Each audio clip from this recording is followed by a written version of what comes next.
Guys, welcome back to my channel. Kunjus വ്ളോഗിൻ്റെ പുതിയ വീഡിയോയിലേക്ക് എല്ലാവർക്കും സ്വാഗതം. അപ്പോൾ ഇന്ന് വന്നിരിക്കുന്നത് കുറച്ച് ഉപ്പിലിട്ട മാങ്ങ കൊണ്ട് അച്ചാർ ഉണ്ടാക്കുന്ന ഒരു വീഡിയോ ആയിട്ടാണ്.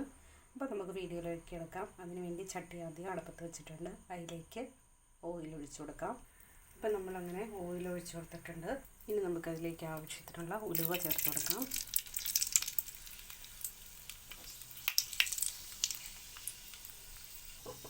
അപ്പോൾ ഉലുവ പൊട്ടിയതിന് ശേഷം നമുക്ക് ആവശ്യത്തിനുള്ള കടുക് ചേർത്ത് കൊടുക്കാം. ഇനി നമ്മൾ ചേർത്ത് വെക്കാൻ പോകുന്നത് ചെറുതായി അരിഞ്ഞ് വെളുത്തുള്ളി, ചെറുതായി നീളത്തിൽ അരിഞ്ഞാണ് കേട്ടോ. ഇനി നമ്മൾ ചേർക്കാൻ പോകുന്നത് ചെറുതായി നീളത്തി അരിഞ്ഞ ഇഞ്ചിയാണ്.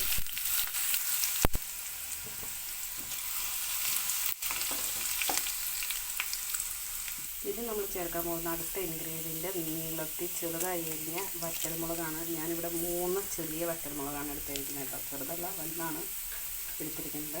അതുകൂടി ഇട്ടതിന് ശേഷം നമുക്ക് നന്നായിട്ടൊന്ന് ഇളക്കി കൊടുക്കാം.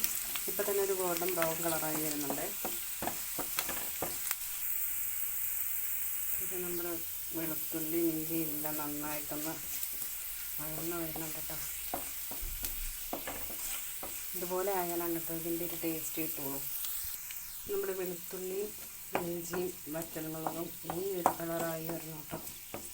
അപ്പോഴാണ് നമുക്ക് കറക്റ്റ് ആ അച്ചാറിന് വേണ്ട ഒരു ടേസ്റ്റ് കിട്ടുകയുള്ളൂ.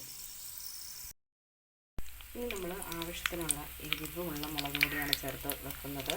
ഒരു 1/2 സ്പൂൺ എരിവുള്ള മുളക് പൊടി, നല്ല എരിവാട്ടോ, അതുകൊണ്ട് കുറച്ചാണ് എടുത്തിട്ടുള്ളൂ, ചേർത്ത് കൊടുത്തിട്ടുണ്ട്. പിന്നീട് ചേർത്ത് കൊടുക്കുന്നത് കാശ്മീരി മുളക് പൊടിയാണ്. അപ്പോൾ അതും നിങ്ങളുടെ ആവശ്യത്തിന് ചേർത്ത് കൊടുക്കുക. നല്ല കളറുള്ള കാശ്മീരി മുളക് പൊടി കേട്ടോ. ഇനി നമ്മൾ ചേർത്ത് കൊടുക്കാൻ പോകുന്നത് കുറച്ച് അച്ചാർ പൊടിയാണ്. അപ്പോൾ നമ്മൾ ആവശ്യത്തിനുള്ള അച്ചാർ പൊടി കൂടി ചേർത്ത് കൊടുത്തു. അച്ചാർ പൊടി ചേർത്ത് കൊടുത്തതിന് ശേഷം നമുക്ക് നന്നായിട്ടൊന്ന് ഇളക്കി ആ പച്ചമണം മാറണമെന്ന് നോക്കാം.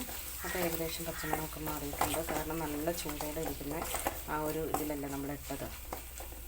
ഇനി ഇത് നമ്മൾ ഉപ്പിലിട്ട് നമ്മുടെ മാങ്ങ വച്ചിരിക്കുന്നതാണ്. അപ്പോൾ ആ മാങ്ങ അരിഞ്ഞിട്ട് ഉപ്പിലിട്ട് വെച്ചിരിക്കുന്നത് ഇതിലേക്ക് ചേർത്ത് കൊടുക്കാം.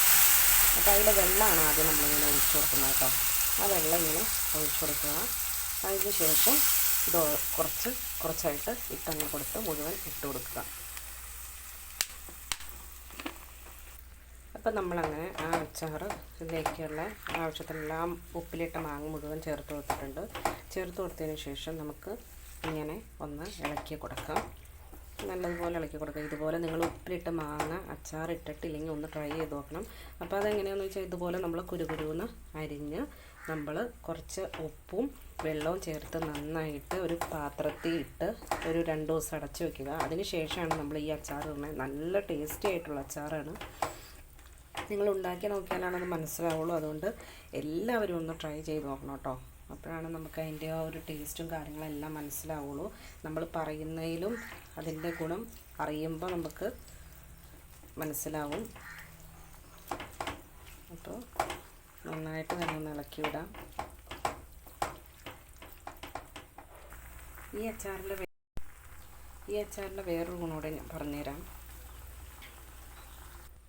നമ്മൾ ഓവറായിട്ട് വിനാഗിരി ഒന്നും ചേർത്ത് നമ്മുടെ അച്ചാറിനെ ഹെൽത്തിന് പ്രശ്നമുള്ള രീതിയിലാക്കുന്നില്ല.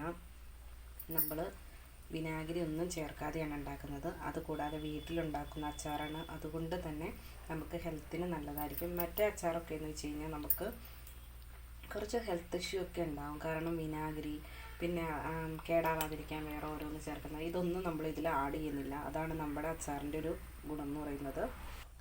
ഇങ്ങനെയാണ് നമ്മുടെ ഉപ്പുമാങ്ങ അച്ചാർ ഉണ്ടാക്കേണ്ടത്. പിന്നെ നമ്മൾ കുറച്ച് തളുത്ത് വരുന്ന കറിവേപ്പിലയാണിത്. കുറച്ച് ഫ്രഷായ കറിവേപ്പില കൂടി ഇതിലേക്ക് ആഡ് ചെയ്ത് കൊടുക്കുന്നുണ്ട്.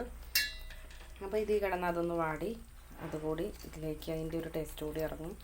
അപ്പോൾ വളരെ ടേസ്റ്റി ആയുള്ളൊരു അച്ചാർ തന്നെയാണ്.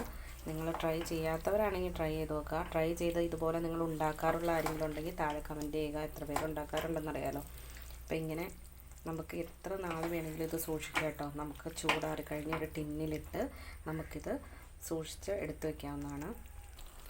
ഒരു പൊടിക്ക് കായപ്പൊടി കൂടി നമുക്ക് വേണമെങ്കിൽ ആഡ് ചെയ്ത് കൊടുക്കാം. അതുകൂടി ചേർത്ത് കൊടുത്തിട്ട് നമുക്ക് ഇളക്കി കൊടുക്കാം.